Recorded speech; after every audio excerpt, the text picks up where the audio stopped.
how to deliver. Well, it was good. I had a good day. Dude, heck yeah, brother. That's awesome. Props to you. Yeah. The soprano guy, Chris, you wanna share? How was your day, brother? Uh, Much like the other Chris, I also drive a fuel truck. I drive a truck, but I drive a fuel truck. So I got my fun in the sun today. But my big news was my pardon went through, and I got my record cleared. So I'm happy about that. Hell yeah, dude. That's awesome. That's awesome. Congrats. So 601 guys, we're gonna get started with this. A couple things I want to share with you. I'm gonna try and make this about 20 or 30 minutes. We all have families, we all have things to do. I will stick around up to an hour. If you guys have questions, you want to dive into that stuff, by all means, I'll stick around, but I do want to honor your guys' time. The other aspect is I have a girlfriend that's going to be coming home in the next 30 minutes. The dogs are going to bark. And I also have some neighborhood children. We call them gypsy children that for whatever reason, they love using our driveway for their bikes and stuff. So sometimes you guys may hear the dogs bark. So if you do, I apologize. Typically they settle down pretty quickly. So that being said, there's another person entering. Guys, I was a teacher for I don't even know, a decade, just under a decade. I'm a huge fan when I do these workshops and these presentations to have it more be a conversation, to flow a little bit more. So if you guys have questions, please just unmute yourself, shout out, ask, and we'll just let the conversation flow. But we're here for tonight. We're going to talk about reignite your passion, strategies for improving testosterone, libido, and motivation. And it's one of those things that I got some firsthand experience with directly. So I'm going to start off with a story for you guys. I'm 34 now, and it was about 10 years ago. For whatever reason, I started coming home just super exhausted. Like I would just be bloated. I wasn't having a bowel movement. Something just seemed off. I didn't know what was going on. At that point in time, I thought I was eating healthy. I was reading a bunch of these magazines. I was doing more of like a ketogenic type diet, a lot more fats and proteins. And like I would come home from work and I wouldn't want to work out. I wouldn't want to sleep. And it was weird. So there was one night in particular where my buddies called me up and they're like, "Hey Nick, let's go hit up the bar. It's a Saturday night." So I was like, "Cool, let's go do it." I didn't want to because my stomach was off. We were in the bar, and if anyone's familiar with what the crop dust is, I'm from Iowa, Midwest, US. A crop dust is when you fart, but you just keep walking across the bar. So I was at one side of the bar and I was like, dude, this is going to smell. I know my stomach's off. I farted, walked to the bar, ordered a drink, and I turned around. And I shit you not, it was a scene out of a movie. The bar was shoulder to shoulder, and there was a 10-foot circle, and people were pointing at one another. And they're like, "That was you, that was you." And I'd be doing the same thing if I was around my friends. I'd be like, "You disgusting bastard, dude, that reeks." I was mortified, absolutely mortified. I was like, this is like, I can't believe that came out of me. Smelled like a dead raccoon or something on the road that was marinating 100-degree weather for about a week. So fast forward a little bit, that stuff continued. I'm gonna have you guys mute yourself if you guys can, please. Someone came in. There's just some background music or noise. So that went on, and I got to the point where I went to the doctors, and they did a bunch of blood work on me, and it came back that I had the testosterone equivalent to an 80-year-old man. Needless to say, I'm 25 years old. I should be in my prime. I should be able to ring a dinner bell with my dick because it should be so hard. Not to get too graphic, but we should have a ton of testosterone at that age, and we should have a ton of motivation, ton of energy. And I had none of that. I was depleted, and that's very demasculating for someone at that period in life, or at any period for that matter. So what they wanted to do, they wanted to prescribe a hormonal replacement therapy, which was like trash because if you put it on, you couldn't touch females or be around kids because they could go through like early onset puberty or grow hair in weird places. And I was like, this just something is not right. Something is off, which really pushed me into my where I am today with being a holistic health practitioner.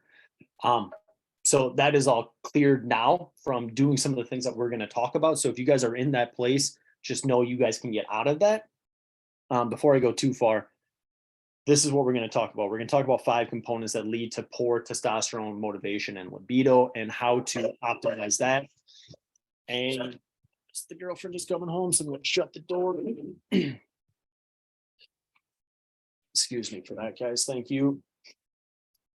So, holistic health practitioner, been doing this for about 6-7 years, somewhere around there. And the cool part about this is working as a holistic practitioner. I look at the body from multiple angles: the mental, the emotional, the physical, and then within the physical, like how's their diet and lifestyle, how's their sleep, how's their stress, how's their breathing. And when you look at it from that perspective, you find out that a lot of people are out of balance. That's a broad statement. And when you bring them back into balance, the body's stupid smart, wicked smart.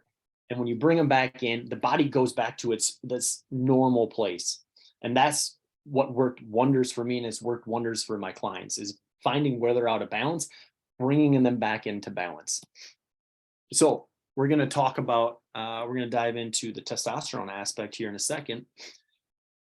Just do a mental check, guys. This is not an exhausted list by any means, but having low motivation can be a sign. Weight gain is definitely a sign of having lower testosterone. Low sex drive, not having a libido.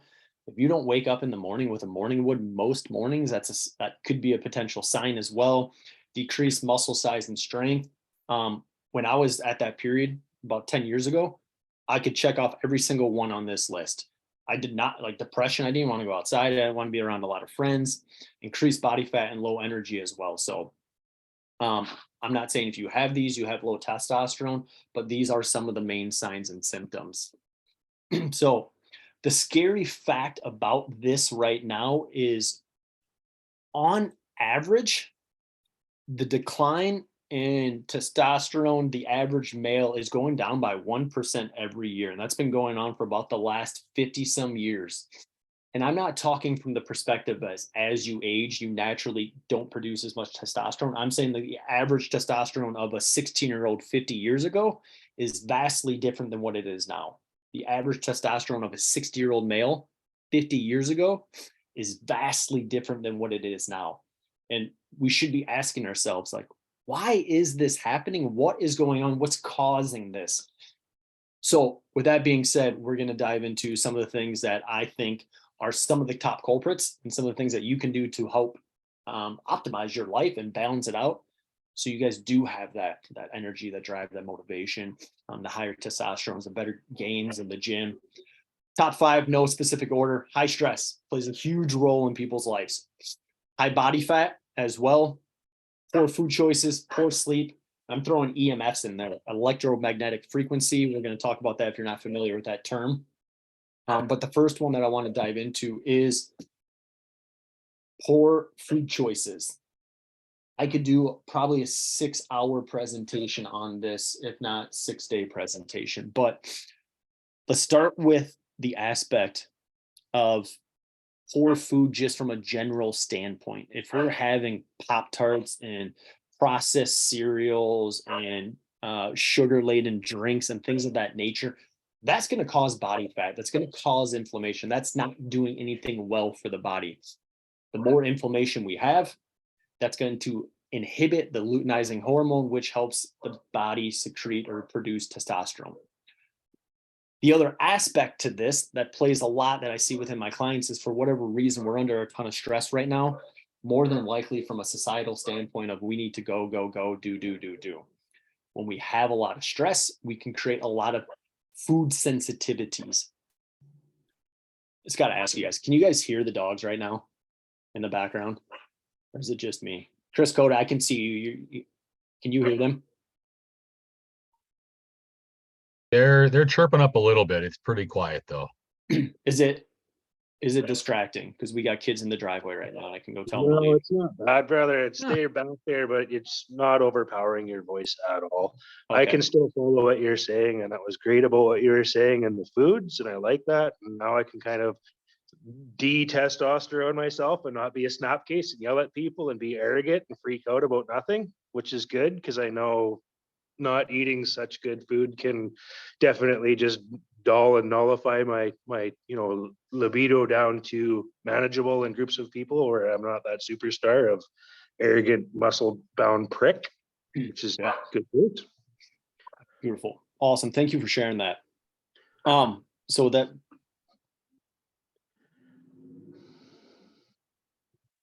these goddamn kids, I love them, but I hate when they drive their bikes in the driveway. So apologize for that, guys.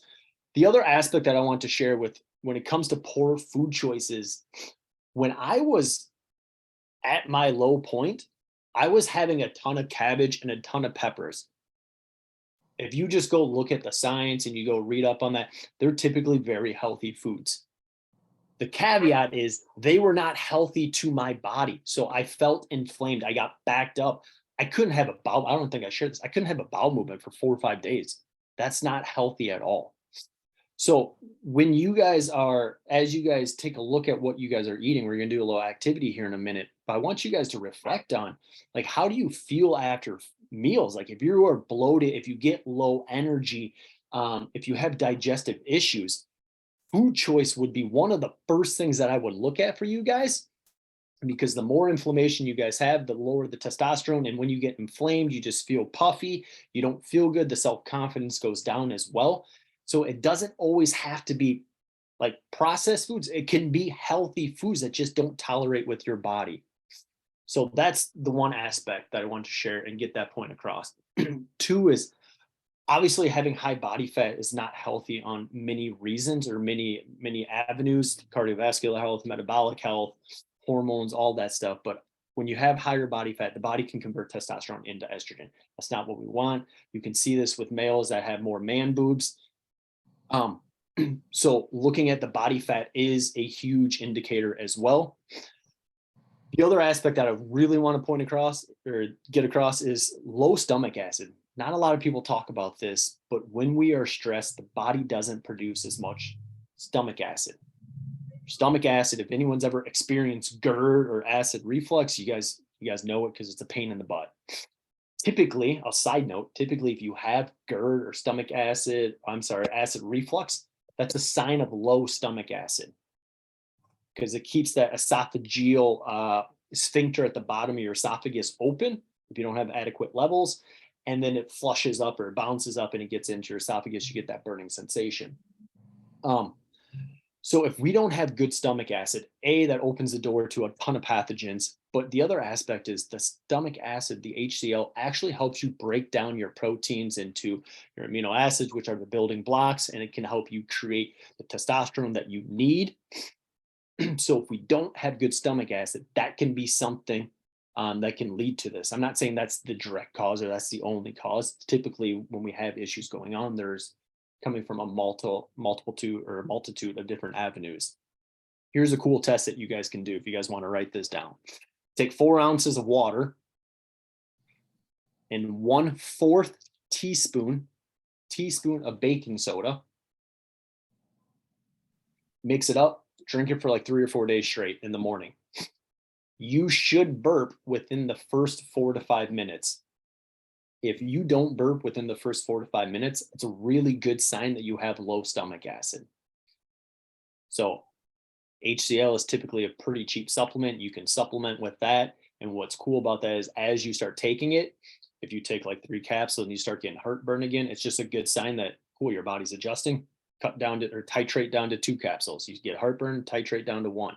So a real good one that you can wean yourself off of. The other thing I want to share just from a digestive perspective is if we don't break down fats well, we don't get our fat soluble vitamins into our body, which has a significant component to testosterone. So one easy way, like if you guys have bowel movements that are lighter color or almost whitish, that's a really good sign you don't have good bile, or you're not breaking down your fats. You're not breaking down your fats. So that can be another sign that can lead to this. Once again, all this stuff comes back to food and some of the basic things. Can you chew your food? Most individuals eat on the run, bite, swallow, without actually chewing their food. So if you guys can do some of the basic things, that will help out significantly. If you do have bile issues, you can eat more bitter foods like arugula, radishes, and beets. Those will help out as well with the bitter aspect in producing more bile.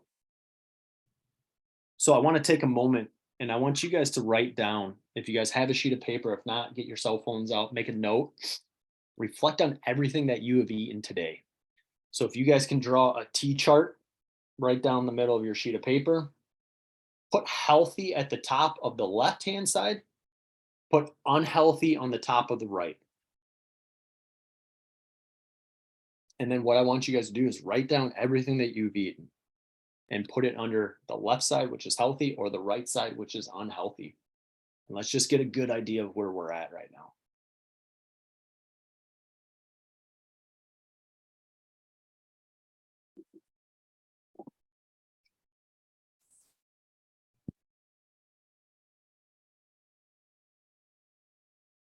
I'll give you guys a couple minutes. And once you have everything written down, write what percent of your daily diet is healthy.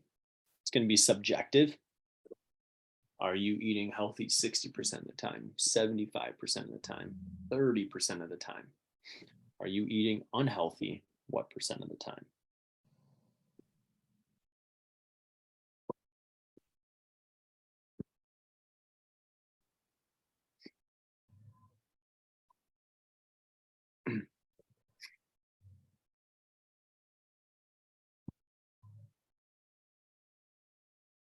If anyone would love to share what they noticed, I would love to hear that.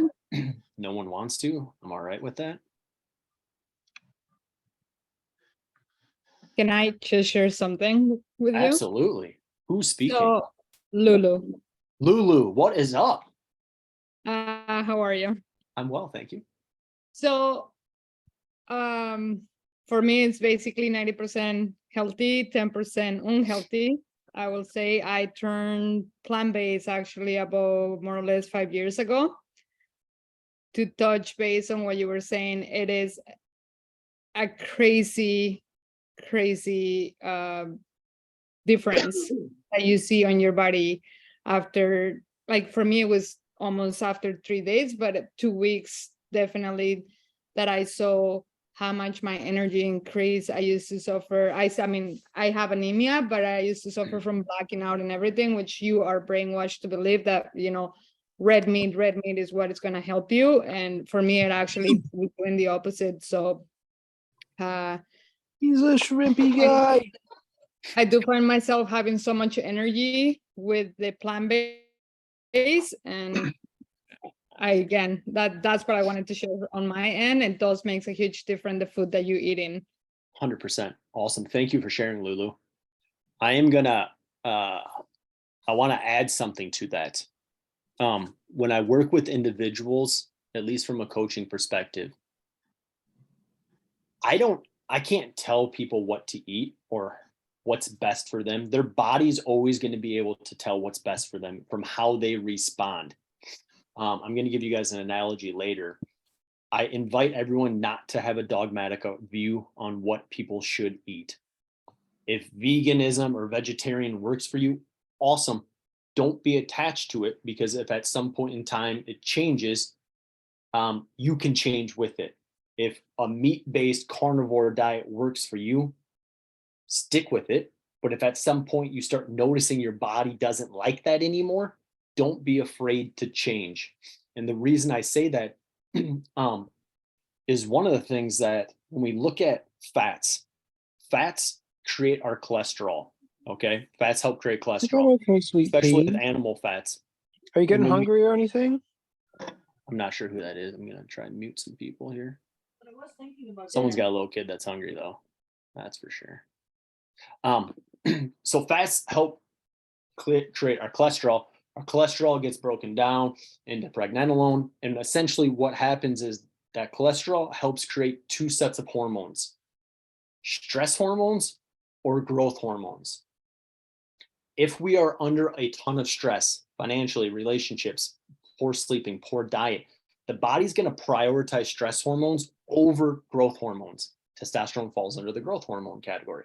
And the reason for this is just for survival mechanisms. If you're running from a lion, the body doesn't give two shits about growing muscle. It just wants to survive. So it's always going to prioritize stress hormones first. So can we get, I would recommend, this goes against what Lulu is saying, and can you get some healthy fats in your diet?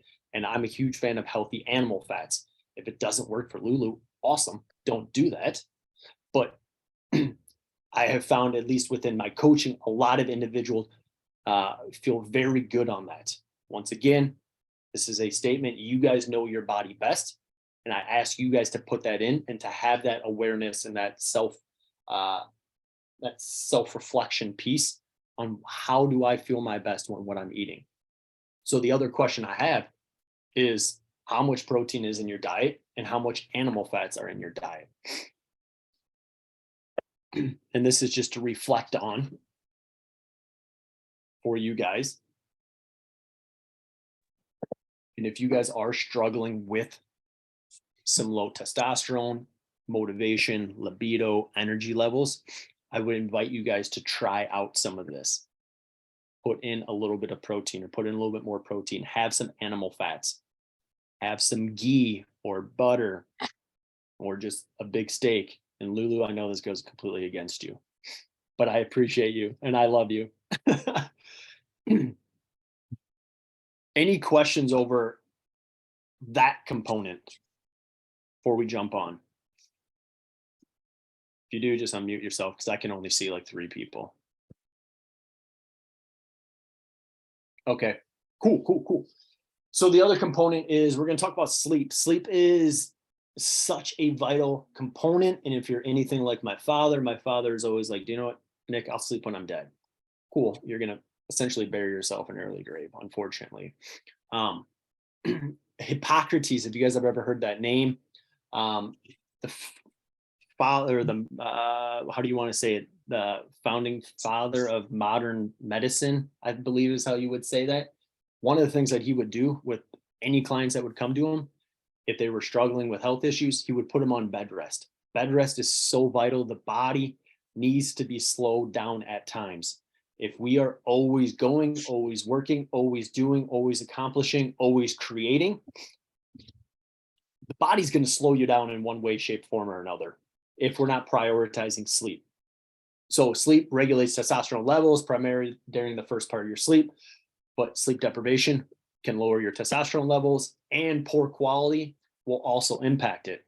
Here's the other aspect to this is if you have poor sleep, what happens to your food choices the following day?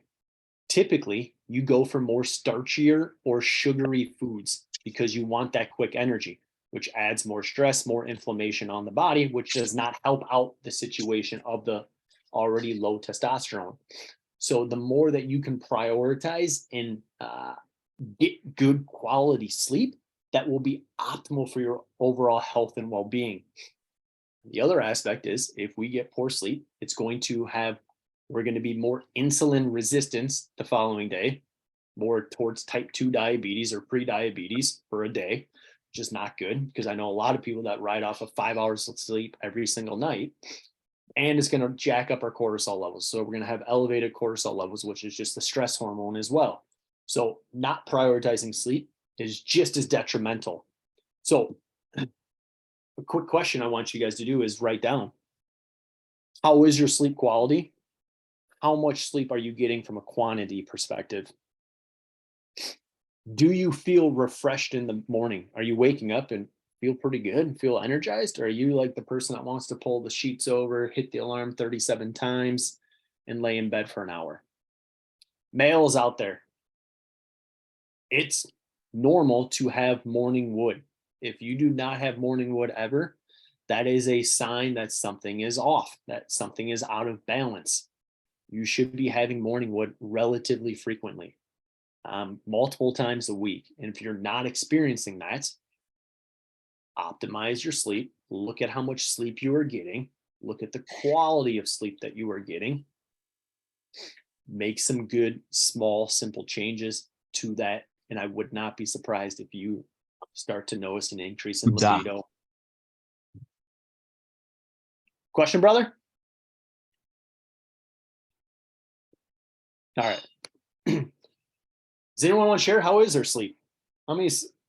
Let's do this. Can everyone put it in the chat real quick? Like, how many hours of sleep do you guys get on average?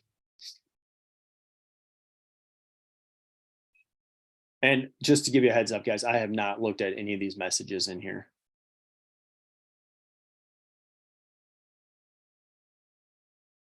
Um, 9 to 10, 6, 6.5 to 7, 6 to 7, 7 to 8, 7 to 7.5, 6 to 8, 6 to 8. At least we don't have anyone super low. 5 to 6, 5. Lulu, what the hell are you doing? Chris Coda, 4 to 7, 7 to 8. Cool. Here's one thing I share with my clients. I will have them prioritize 8 hours of sleep, bar none. You do that for 2 to 3 weeks minimum, get a baseline of how you feel, and then prove to me that you can do better with less.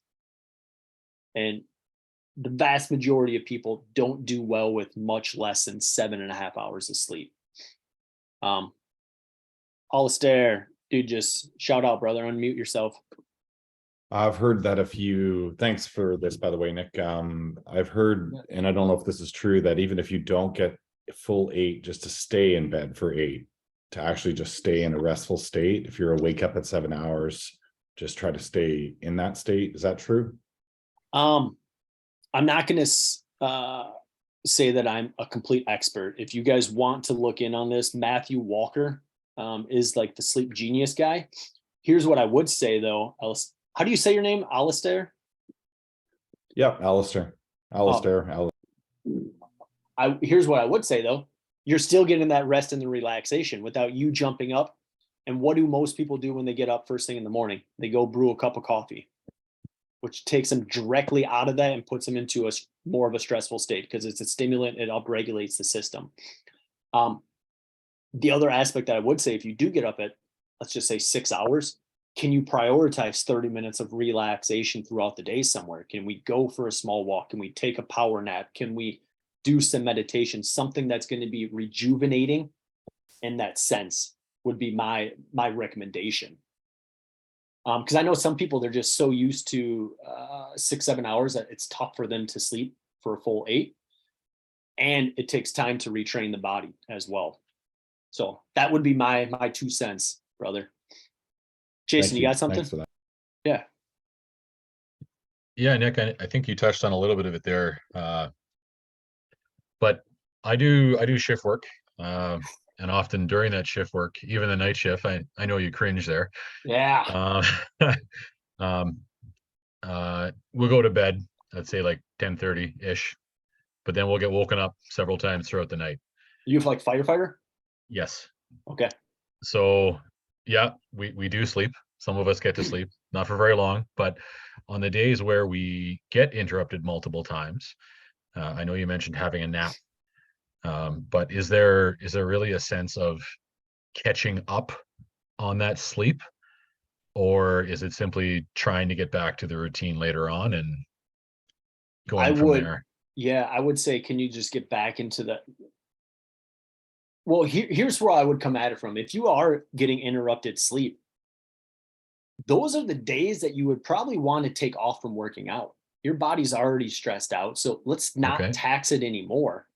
Yeah, you may be a little bit behind on sleep. Can you get a nap? Some people nap. Some people can't even fall asleep midday. Cool. Well, if you can't do that, let's do things that are more restorative to the body rather than adding more stress on a system that's already stressed out from poor sleep. If you look, I believe it's in Europe that if you are a night shift worker, that's carcinogenic. Yeah, California as well. Is it in California too? Yeah, very recently, but yeah. Yeah, bless your guys' hearts. Like that's not, it goes so much against what we've evolved to do. We've literally evolved with the sun. When the sun comes up, we get a big cortisol spike. As the sun starts coming down, cortisol drops, melatonin starts kicking out, we get tired. We've evolved with that sun. So anytime that we get out of that rhythm or that balance, it's gonna cause some stress within the body. And if would you then totally avoid a workout the following day, or do you have it more like an active recovery type day? And this is where I would invite you to pay attention. Try them both. Create that relationship with yourself. Your body will know. There's two sayings: train, don't drain. So if you are going to the gym that day, train, don't drain yourself. The other one is, if you can't improve by 1%, you probably shouldn't be going to the gym then. You should probably doing something recovery or something lighter or mobilization or something that is going to allow you to move forward. Yeah. I'll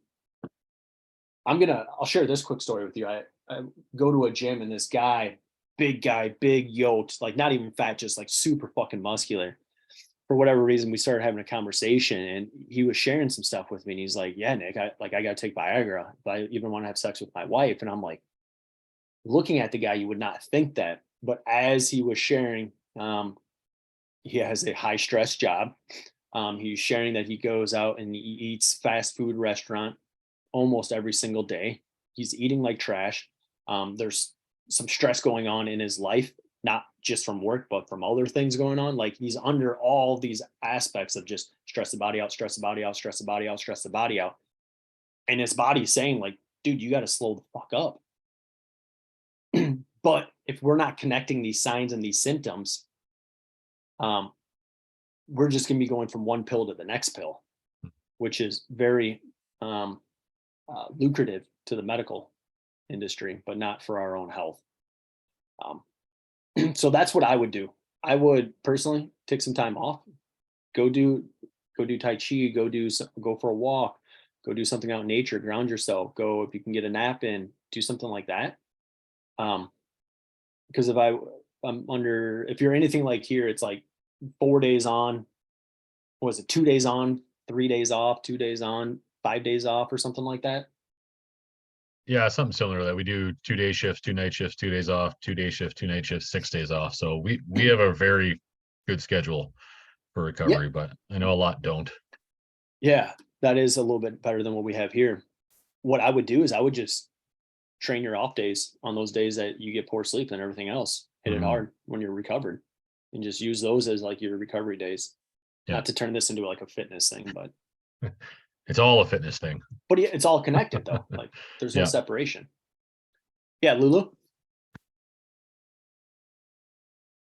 So the I don't know, I just put it on the chat, but Huberman Lab, the podcast, has I think he is almost like 3 podcasts on how to help sleep, especially like he does focus on like shift work, first responders, and how to improve all of that. So if anybody like Andrew Huberman, he's amazing. Like Huberman Lab is incredible on like that topic. It's great. Yeah, very sciencey based, but he explains it in like a very layman's terms so everyone can understand. It's Huberman Labs, Huberman Lab. I believe he's a Harvard doctor or something like that. So that would be another, thank you for sharing that. That'd be something to dive in if you are a shift worker, Jason, or you are, not if.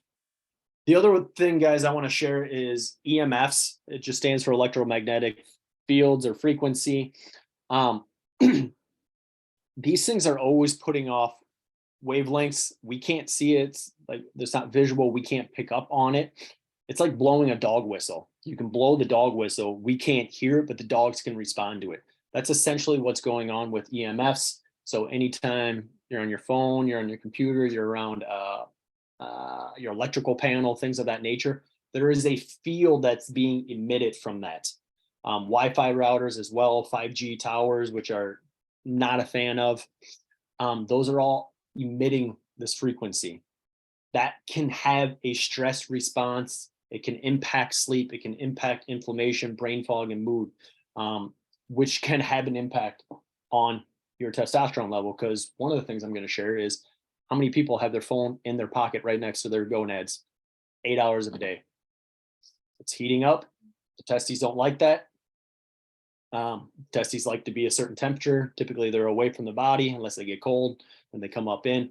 So this is another aspect that I would invite you guys to reflect on, or not to reflect on, but to pay attention to. I've had numerous clients where we turn their phones off at night, or we put it on airplane mode and turn the Wi-Fi off. Their mood, their energy, their sleep drastically improves. If this thing is right next to your bed or next to your gonads, I would invite you to move it away from those areas.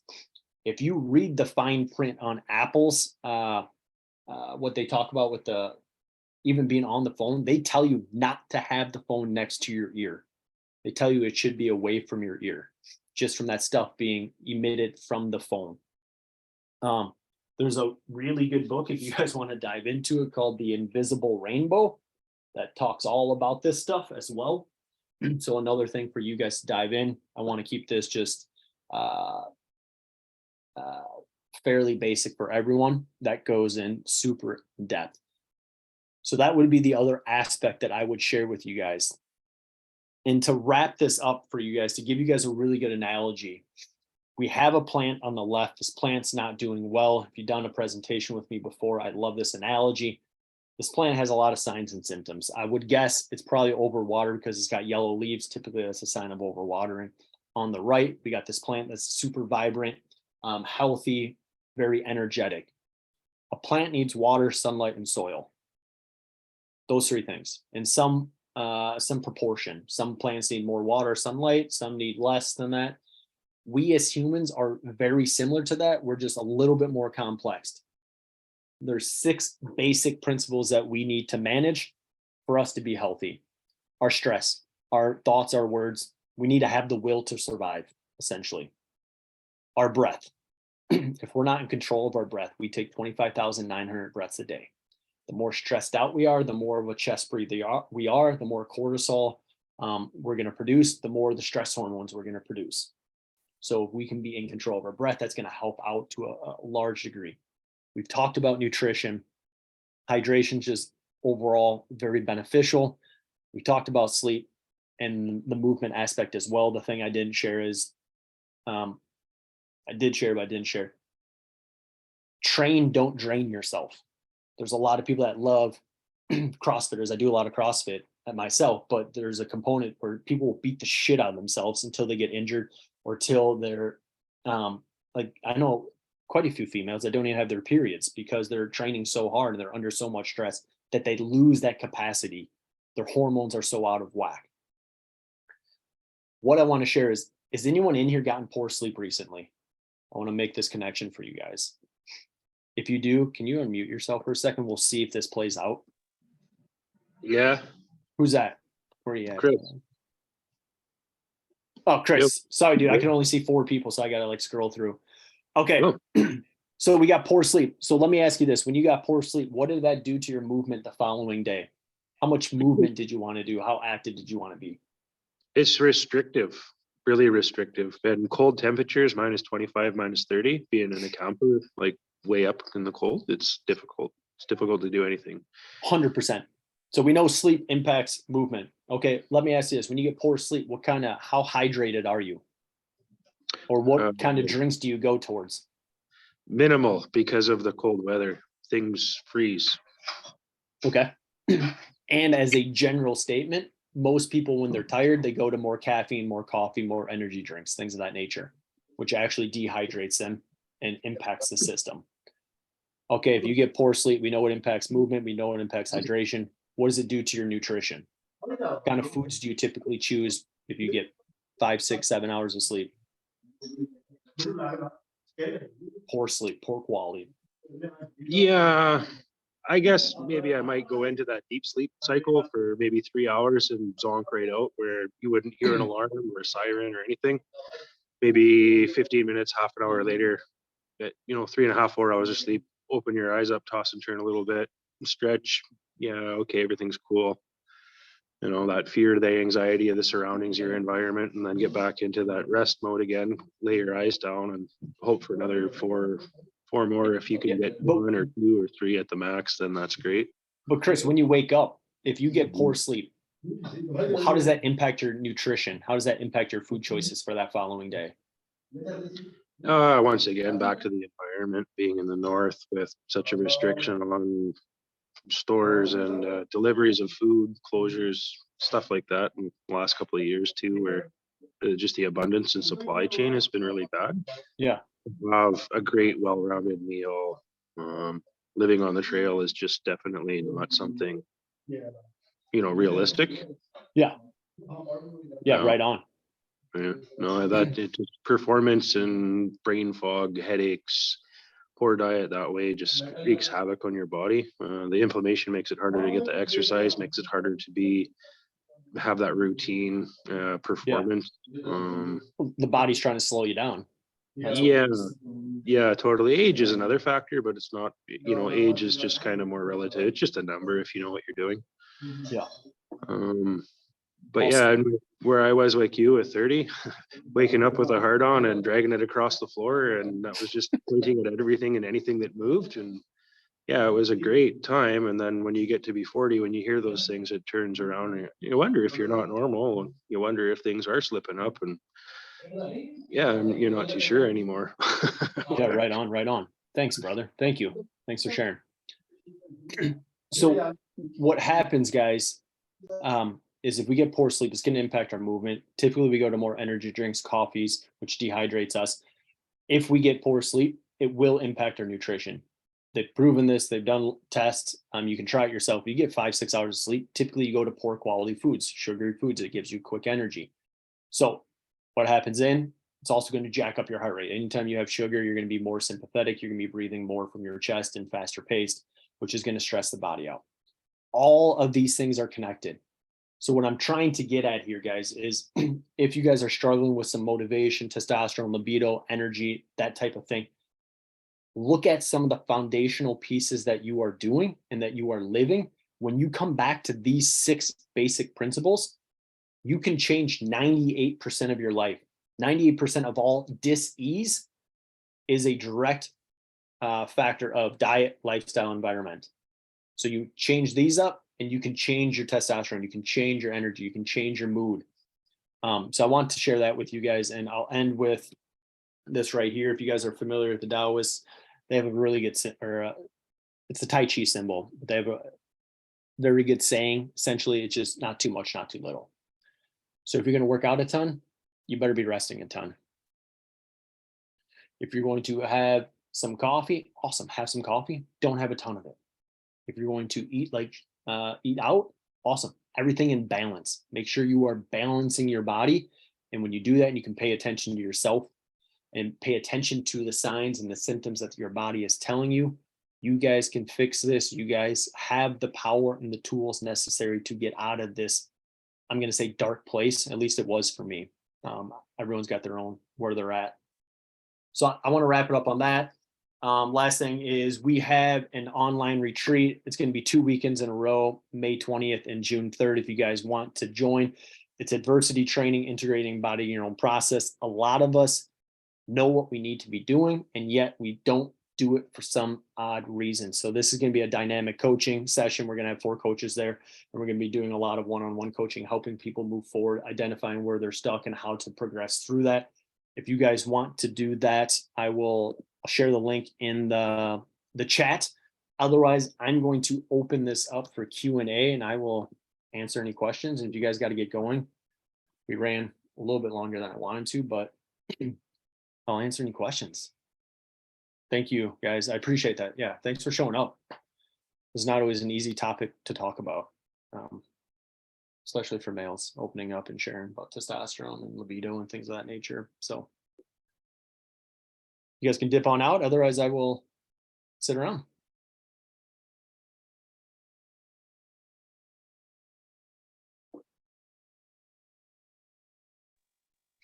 Hey, Nick, I got a quick one for you. Maybe you have an answer. Yeah, I'll see, brother. So I've been basically getting 5 hours for maybe 20 years straight until about 2 years ago, when I actually started listening to guys like Matthew Walker, Peter Attia, Huberman. And I'm like, hold on a second. I'm actually screwing myself here. Anyway, the hardest part has been actually sleeping the full 8 hours. Okay. And So for months I was trying and just doesn't matter. I wake up before the alarm. I wake up and the thing is, I wake up rested. It's like the body doesn't even want to sleep. The odd day that I can actually, sort of wake from the alarm, feel like I still want to sleep, I'll just ditch the gym or the pool and I'll just go back to sleep. But those are very rare and few in between. So question is, how long is it normal to retrain the body to actually sleep longer? Because I can manage about 6.5, 7, but no more than that. Like, and then I'm up. Yep. Regardless of when I go to bed or if I set the alarm at all or not. Yeah, I'll just be honest. I don't know if I have a good answer for that on how long to retrain it. Typically, you can retrain the body in most things in 7 to 21 days. So if that's not happening in 7 to 21 days, obviously you said a couple of years now. One thing I would look at is like, what's your sleep environment look like? Oh, I did the whole thing. Yeah. What's Lights stress out. levels like? Yeah, work on those most of the time. Even like when I'm stressed, for sure, that sleep goes out the window. But even when I'm not, still. Are you a big caffeine drinker? Only in the morning. Okay. Like I don't do beyond the 7 o'clock whenever I get up. Yeah. So just for everyone out there, caffeine has a half-life of about 6 hours, 6 to 8 hours, depending on the individual. So if you have like 300 milligrams, like a Bang or some type of energy drink at noon, you're still going to have 150 milligrams in your system at 6 to 8 o'clock at night. And then you fast forward another 6 to 8 hours, you're still going to have 75 milligrams of caffeine in your system. That shit can add up and stay elevated for a very long time. So that would be one thing for anyone struggling with sleep. Look at the caffeine intake that you're having. Alex, for you, I would say it probably comes down to stress. Especially if we got a racing mind or waking up with a laundry list of things to do. That's where I would put my focus. What can you do there? Is there things you can delegate? Can you write a list down before you go to bed so you're not thinking about that stuff? How do you prioritize yourself in that regard? That's what comes to mind for me right now. For you, Alex, if you're optimizing your sleep environment, maybe cutting back on electronics at night because that blue light stimulates us. If you got a dark environment, if it's nice and cold, those are all, if you're doing those things, which I know Peter, I forget his last name, but Huberman, he's all talking about that. Tia, thank you. Yeah. I know Huberman talks about that stuff as well. If you're getting those things in point, it's pointing to the stress then, because you're doing everything from like an environmental standpoint on point. Okay. So sorry to not answer your question, but no, I don't think anybody has that answer. I just thought maybe you've come across it and if you know. Yeah. Can I jump in there, Nick? 100%. Can I share one other thing, Chris, real quick? Yeah. I've had a client I was working with that she was struggling to fall asleep. And it was because she was sleeping next to her fiance that they were engaged for 10 years and she no longer loved him. So from a relationship standpoint, that was causing her a ton of stress and she couldn't sleep.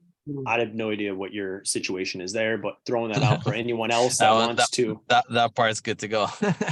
Beautiful then, brother. Right, Chris, jump in, brother. Yeah, well, for our male counterpart here tonight, we have female Lulu.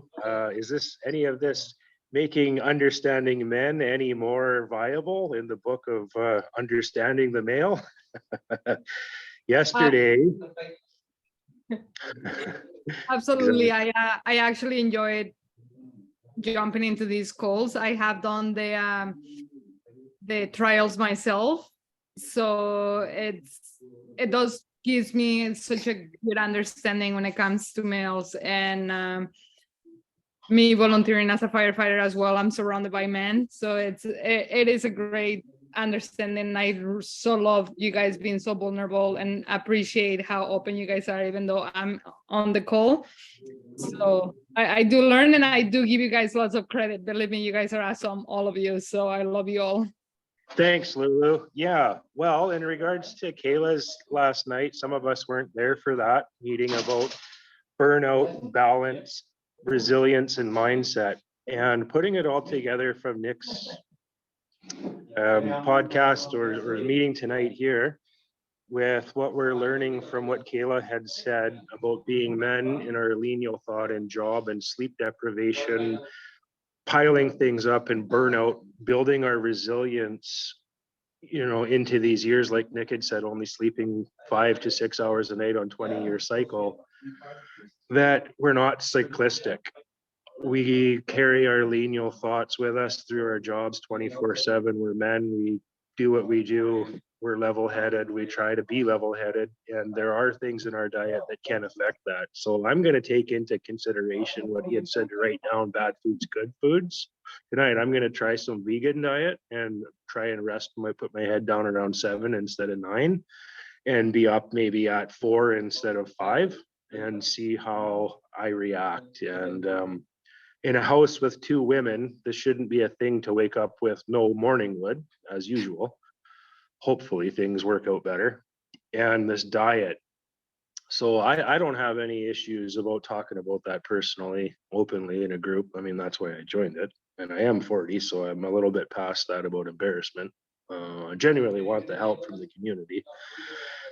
And so I don't know, I'm just going to go with it and try and figure out how to balance. And what the other guy had said about burnout was he doesn't like too much agenda. Let's replace that, reword that with not tasks or not completing things properly. We're too much on the agenda and just not scheduling properly, and going back to not getting too burnt out and failing at other things in life because you're just putting too many things on, being a people pleaser rather than just being able to say no and not be as resilient and not be burnt out, and finding that balance between service and sacrifice. So in regards to those trials, learning about myself and my diet is going to create a better mindset, and that reflection of where I find that resilience in the community is going to be a lot more realistic as a fix,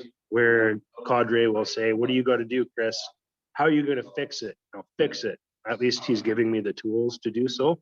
Kayla and Nick, put it down on pen and paper. And the way that I learn, visually, auditorial, read and write, kinesthetic, I definitely learn hands-on. So with that being said, boys, I think I'm going to go home and enjoy a Hostess and a vegan dinner and get some rest early tonight.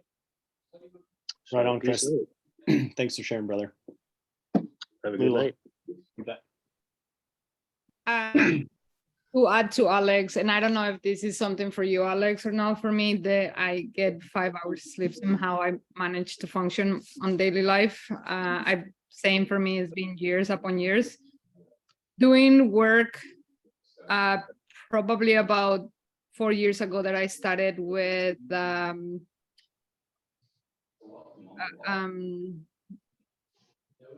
Daniel, Rick, and the cadre and all of that, and more therapists as well. I did have to come to a very harsh realization of childhood trauma has been my issue for not sleeping. And it was until basically I was faced with my therapist where like, you need to learn to admit it, that you do have childhood trauma, and that your anger and your anxiety and you're wanting to continue to keep busy and being a people pleaser and you name it, my sleep issues do come because of that, right? And that is not something that I know I have come to terms. That is not something is going to go away in a year or two. It's something that until I give myself the grace and the healing process, that potentially will come to it, I hope. It will if you continue with it. Right. 100%. It will. Thanks, Thank you Lulu. for sharing. So I don't know. I'm kind of boring. I don't think there's anything out there. In fact, I tried it even with ayahuasca and mushrooms, and nothing comes. Like nothing comes out. I don't know. Maybe nothing happened. Or I just didn't go deep enough. I don't know. I mean, if you did ayahuasca, you probably went pretty deep. So Was probably good on that front, pretty- brother. Awesome. Thanks for sharing, Lulu, Alex as well. Anyone else, guys? We'll hop off here. Alistair, Chris, I appreciate Jason, you guys No. sharing. Thank you. Thanks. Thank you, Nick. Thanks, guys. Thank you, Have a good everybody. one. Have a good night. Thanks, guys. Bye. Bye, guys. Thank you.